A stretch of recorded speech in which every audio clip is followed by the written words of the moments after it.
Hello दोस्तों, welcome to my YouTube channel. आज मैं आपके लिए लेकर आई हूँ राजस्थान के महत्वपूर्ण व्यक्ति और उनके उपनाम। ये भी कभी ना कभी आपके पेपर में क्वेश्चन आ ही जाता है और हम लोग फिर से कंफ्यूज हो जाते हैं कि यार इसका आंसर क्या होगा। लेकिन हमें बिल्कुल कंफ्यूज नहीं होना है, इसीलिए मैं राजस्थान के जितने भी महत्वपूर्ण व्यक्ति हैं उनके नाम और उनके उपनाम सारे के सारे एक जगह आपके लिए लेकर आई हूँ।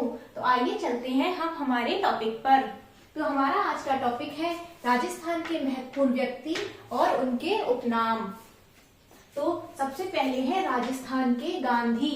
अगर आपसे पूछा जाए कि राजस्थान के गांधी कौन है, तो राजस्थान के गांधी है हमारे गोकुल भाई भट्ट। कौन है? गोकुल भाई भट्ट। अब पूछा जाए कि राजस्थान के लौह पुरुष किसे कहते हैं, तो राजस्थान के लौह पुरुष है दामोदर लाल व्यास। कौन है? दामोदर लाल व्यास। और भारत के लौह पुरुष कौन है? सरदार वल्लभ भाई पटेल। अब पूछा जाए राजस्थान के नेहरू किन्हें कहा जाता है, तो राजस्थान के नेहरू कहा जाता है पंडित जुगल किशोर चतुर्वेदी को। किसको कहा जाता है? पंडित जुगल किशोर चतुर्वेदी को। आपसे पूछा जाए राजस्थान का कबीर किसे कहते हैं, या राजस्थान का कबीर किसका उपनाम है, तो वो किसका उपनाम है? दादू दयाल जी।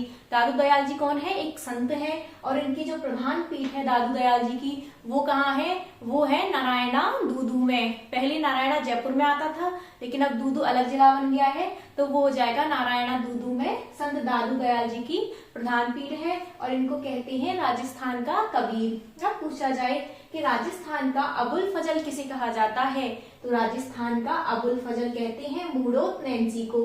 किसको कहते हैं? मुड़ोत नैन्सी को। राजस्थान के नरसिंह कौन है, या राजस्थान के नरसिंह किनका उपनाम है, तो इसका आंसर हो जाएगा संत दुर्लभ जी। संत दुर्लभ जी को राजस्थान के नरसिंह कहते हैं। राजस्थान का भागीरथ कौन है? भाई भागीरथ कौन थे? भागीरथ वो थे जो कि गंगा जी को, गंगा नदी को पर्वत से यहाँ पर लाए थे, जमीन पर लाए थे। और राजस्थान का भागीरथ किसे कहा जाता है, अर्थात राजस्थान में नदी किसके द्वारा आई थी, वो कहा जाता है महाराजा गंगा सिंह को। किसको कहा जाता है? महाराजा गंगा सिंह को कहा जाता है राजस्थान का भागीरथ। राजस्थान का शेक्सपियर किसे कहते हैं, तो राजस्थान का शेक्सपियर कहते हैं विजयदान देथा को। तो विजयदान देथा का उपनाम क्या हो गया? राजस्थान का शेक्सपियर। राजस्थान के चित्तरंजन दास, या कहीं कहीं आपको एग्जाम में मिल जाएगा CR दास। तो राजस्थान की CR दास कौन है? मुकुट बिहारी भार्गव। कौन है? मुकुट बिहारी भार्गव। क्या हो जाएगा? मुकुट बिहारी भार्गव। इनको राजस्थान का CR दास कहते हैं। अब आ जाए भाई राजस्थान का जतिन दास, ये किसका उपनाम है? भाई राजस्थान में ऐसे कौन से व्यक्ति हुए हैं जिनको राजस्थान का जतिन दास ही कह देते हैं, तो वो है बालमुकुंद बिस्सा। कौन है? बालमुकुंद बिस्सा। अब आपसे पूछा जाए जय नारायण व्यास। जय नारायण जो व्यास हैं उनके उपनाम क्या क्या है? जय नारायण व्यास जी के उपनाम हो जाएंगे राजस्थान के लोकनायक। तो अगर आपसे एग्जाम में पूछा जाए कि राजस्थान के लोकनायक उपनाम किनका है, तो वो है जय नारायण व्यास जी का। और इनके और भी उपनाम है शेर ए राजस्थान। तो जय नारायण व्यास जी को क्या कहा जाता है? इनको शेर ए राजस्थान भी कहा जाता है। इनको धुन का धनी भी कहा जाता है। क्या? धुन का धनी, लक्कड़ का फक्कड़, ये सब इनको ही कहा जाता है। तो जय नारायण व्यास जी के उपनाम क्या क्या है? राजस्थान का लोकनायक, शेर ए राजस्थान, धुन का धनी और लक्कड़ का फक्कड़, ये सब जय नारायण व्यास जी के उपनाम हैं। अब आपसे पूछा जाए कि स्वामी केशवानंद जो है उनका उपनाम क्या है, तो वो है राजस्थान के शिक्षा संत। यह पूछा जाए कि राजस्थान के शिक्षा संत किन्हें कहा जाता है, तो वो कहा जाता है स्वामी केशवानंद को। और आपको पता हो तो इन्हीं के नाम पर कोटा में एक कृषि विश्वविद्यालय की स्थापना की गई है, जो कि राजस्थान का पहला कृषि विश्वविद्यालय है। कहाँ पर है? कोटा में। किसके नाम पर है? स्वामी केशवानंद के नाम पर। और ये कौन है? ये है राजस्थान के शिक्षा संत। अब आपसे पूछा जाए कि राजस्थान का मंकी मैन किन्हें कहा जाता है, तो राजस्थान का मंकी मैन कहा जाता है जानकी लाल भांड को। मंकी मैन मतलब कि कुछ भी रूप रख लेते हैं, बहरूपिया, बहुत सारे रूप रख लेते हैं, कभी कुछ बन जाएंगे, कभी पुलिस बन जाएंगे, कभी कुछ बन जाएंगे। ये इनको कहा जाता है राजस्थान का मंकी मैन। किसको? जानकी लाल भांड को। अब आपसे पूछा जाए कि अमरचंद भाटिया कौन है, आपने शायद 1857 की क्रांति पढ़ी हो, तो उसमें इनका नाम आता है अमरचंद भाटिया। तो इनको कहते हैं राजस्थान का मंगल पांडे। क्या कहते हैं? जैसे मंगल पांडे जी तो पूरे इंडिया के लिए थे, वैसे ही राजस्थान के लिए कौन थे? अमरचंद भाटिया। तो इनको कहा जाता है राजस्थान का मंगल पांडे। और इनको 1857 की क्रांति का भामाशाह भी कहा जाता है, अर्थात 1857 की क्रांति में इन्होंने पैसों से भी सहयोग किया था, अपने पैसे दान में दिए थे, इसीलिए इनको 1857 की क्रांति का भामाशाह भी कहा जाता है। और राजस्थान का मंगल पांडे भी कौन है? अमरचंद भाटिया।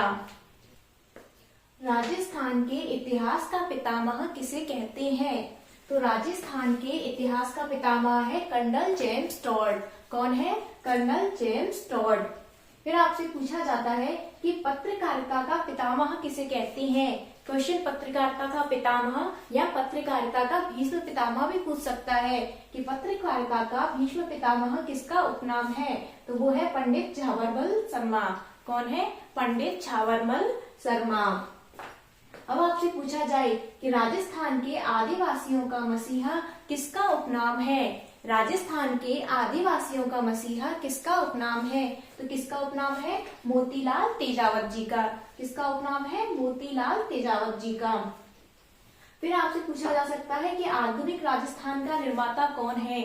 तो आधुनिक राजस्थान का जो निर्माता है वो कौन है? मोहनलाल सुखाड़िया, या मोहनलाल सुखाड़िया का उपनाम क्या है? आधुनिक राजस्थान का निर्माता।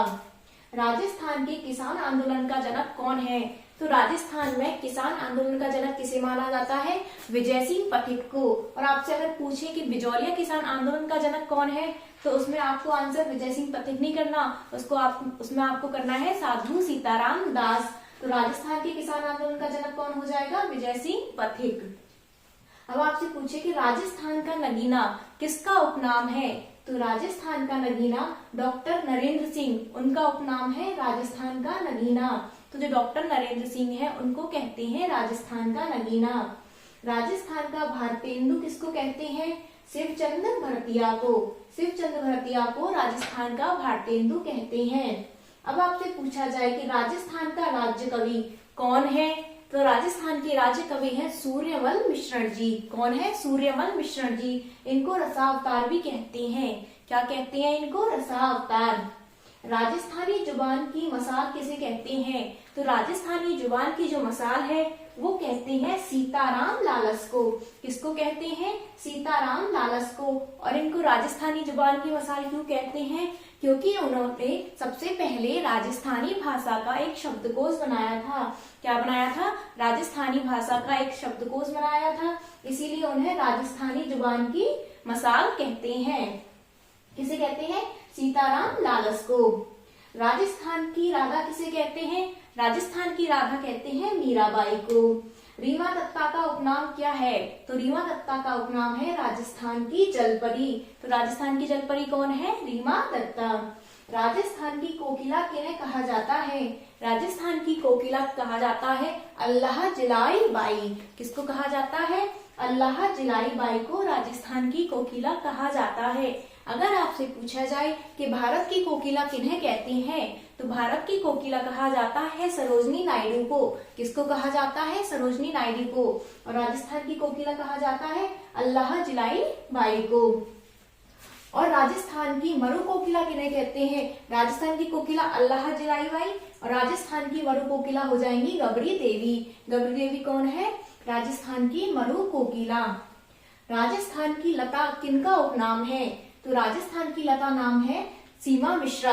सीमा मिश्रा जो है वो बहुत अच्छी गायिका है और उनको राजस्थान की लता कहते हैं। राजस्थान की उड़नपरी किन्हें कहते हैं? हमीदा बानो को। राजस्थान की नूरजहां कौन है, या मारवाड़ की नूरजहां कौन है? तो वो हो जाएंगी गुलाब पासवान। कौन हो जाएंगी? गुलाब पासवान।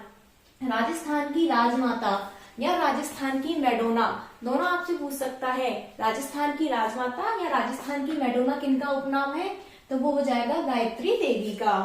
अब आपसे पूछे कि स्क्वैश सनसनी किसका उपनाम है? तो स्क्वैश सनसनी नाम है सुरभि मिश्रा का। और ये वो स्क्वैश क्या होता है? स्क्वैश एक खेल होता है। स्क्वैश सनसनी कौन है? सुरभि मिश्रा। राजस्थान की एकलव्य, राजस्थान की एकलव्य किन्हें कहा जाता है? तो राजस्थान की एकलव्य कहा जाता है काली बाई को। किसको कहा जाता है? काली बाई को। इन्हें राजस्थान में साक्षरता की देवी भी कहा जाता है। भारत की मोनालिसा किसे कहा जाता है? तो भारत की मोनालिसा है बनी ठनी पेंटिंग। कौन है? बनी ठनी। अपन जानते हैं वो किशनगढ़ शैली की एक पेंटिंग है बनी ठनी, और वो क्या है? भारत की मोनालिसा है। यहाँ पे मैं आपको एक चीज बताना भूल गई। अगर आपसे पूछे, जैसे इसमें दोनों के पितामह मैंने आपको बता दिए, राजस्थान के इतिहास का, पत्रकारिता का। अब आपसे पूछा जाए कि राजस्थानी भाषा का पितामह कौन है, या राजस्थानी भाषा के भीष्म पितामह कौन है, तो उसका आंसर हो जाएगा कन्हैया लाल सेठिया। क्या आंसर होगा? कन्हैया लाल सेठिया।